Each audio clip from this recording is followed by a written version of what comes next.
is better? This one? Oh, do you need another? Did you try it? I couldn't make a list. Both are my best.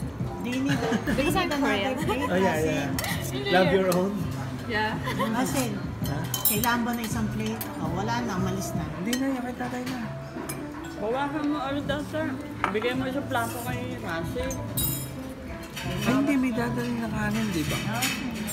Eh, ba't may kanin na? Hindi, kasi po yung kasama sa inyo.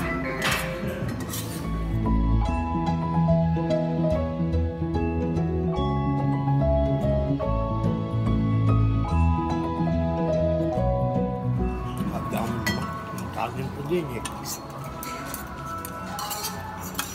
Kumain ka na lang.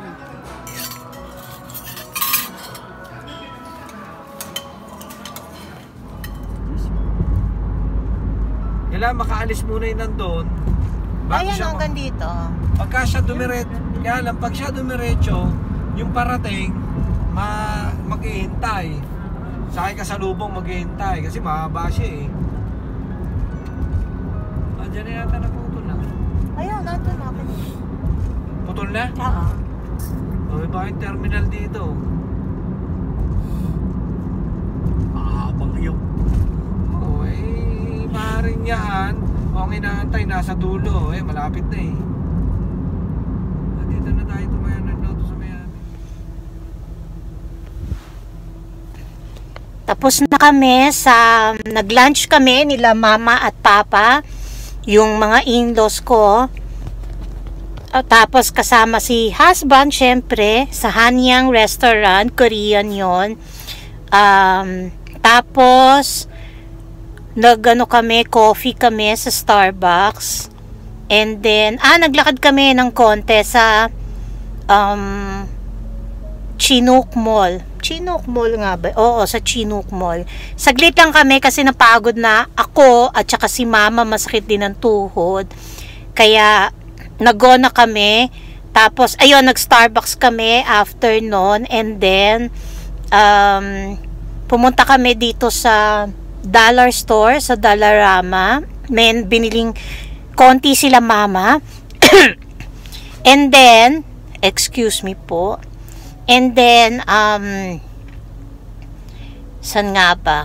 Pupunta sana kami sa Bulk Barn, request ni father-in-law, pero sarado na. Yes, 6:50 pa lang, sarado na. Ganyan dito pag linggo. 6 o'clock daw, nakalagay doon yung sarado nila. So, hindi na namin naabutan. At ngayon, hinahatid na namin sila dito. Hindi na ako bumaba dahil pagod na ako. Ayan na si husband. Dala na yung... Oh. Ayun, meron pa akong dala. May cake yata ako. Galing dun sa party kahapon kasi hindi naman kami nakapunta sa party. So, papakita ko na lang sa inyo yung ibang pictures doon. Okay, teka, pagbubuksan natin si husband ng pinto. Tapos, uwi na kami. Ayan o. Ito na yung cake. Dalawang cake to, yung sa Wow Bakery na. Ay, hindi. Pareho pala. Ito pala yung binigay namin. Yung ube makapuno. Ngayon ko lang siya matitikman. Sabi ko, pakipag-slice ako dahil gusto ko rin naman siyang tikman. Diba, si Tay? Hi ka naman, oh. Hi. Okay.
Dahil mong libre to. Ubi yun. Yeah. O siya, sige, dito mo na. Ang sarap pag-babay.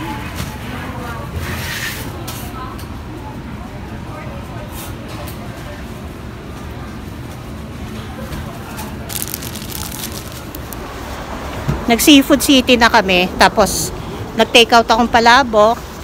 Bumili si husband ng door to... Ay, ano ba tawag dyan? Balikbayan box kasi yung pag umuwi yung biyanang ko. Tapos, ito yung manabili. Naman, kunti lang. Okra, meron din ang biyanang ko dyan. Mongo bread, meron din sa sila. Kanila yung pandesal. Kanila yung itlog na maalat. Tapos, bumili akong saba. Pork and beans. At bagoong. Yan.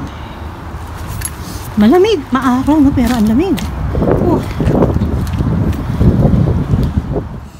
Ayan. Bumili nga ako ng palabok doon. Kasi lagi akong bumibili doon yung pansit nila. Kasi $10 lang yon. Tapos maraming laman. Tapos kanina, may nauna sa akin. Dalawa yung order niya. Nakita ko, parang flat yung bigay. So, sabi ko, parang ang konti. Tapos nung ako na, syempre hindi mo lang kayo hihirit doon kasi order nyo yun. Tapos nung ako na, ganun din, parang flat. Tapos sabi ko, nagmahal na ba yung palabok nyo? Kasi dati, punong-puno yan. Tapos yung isang nandun, parang sinabihan yung isa, so dinadagdagan. Naglabas pa siya ng timbangan. Sabi niya, ganito po yung, ayan po, nakaano na. Pero dinagdagan na niya yun So, ibig sabihin, yung dagdag niya, yun yung tamang weight. Pero dati wala namang timba-timbangan. Sa totoo lang, dati punong-puno yun. Parati po akong bumibili doon at parati akong nagte-take out nung ganon na $10. So, yung katabi ko, nagpadagdag din siya kasi nakita niya, nagpadagdag ako diba? So, sabi ng manager, in a nice way naman, he said na ganon naman daw talaga. Pero sa totoo lang hindi kasi talagang lagi akong bumibili doon. Unless iba-iba ang pagbigay ng staff kasi hindi naman sila dati gumagamit ng timbangan para to make sure na tama 'yon. So either ang mali ay ang kanilang staff o talagang nagbawas sila ng palabok. Masarap pa naman yung talagang yun ang binibili ko doon. Medyo matagal na ako hindi nakapunta sa Seafood City. Kaya ngayon na pumunta kami, talagang pinlano ko na bumili talaga noon for take out talaga. Ayan, so uuwi na kami. Tapos na. Maaraw pero talagang lamig-lamig kaya nga napapasok na ako sa sasakyan. Okay, thank you for watching. Dapat pala sinabi ko doon sa manager na kung gusto nyo i-check nyo pa yung yung vlog ko kasi vina-vlog ko kasi yan na yung sa palabok nila, so makikita niya doon talagang marami yun. Hindi ko nga makain yun ng isang kainan kasi nga siguro mga 2 times ko siya kinakain yun. Sana lang ewan ko kung totoo yung sinasabi nila pero maaring kinontian nila ng slight yung kanilang serving. Kasi kailan lang din naman yun? Siguro mga 1 month ago na huli akong bumili. Ayun.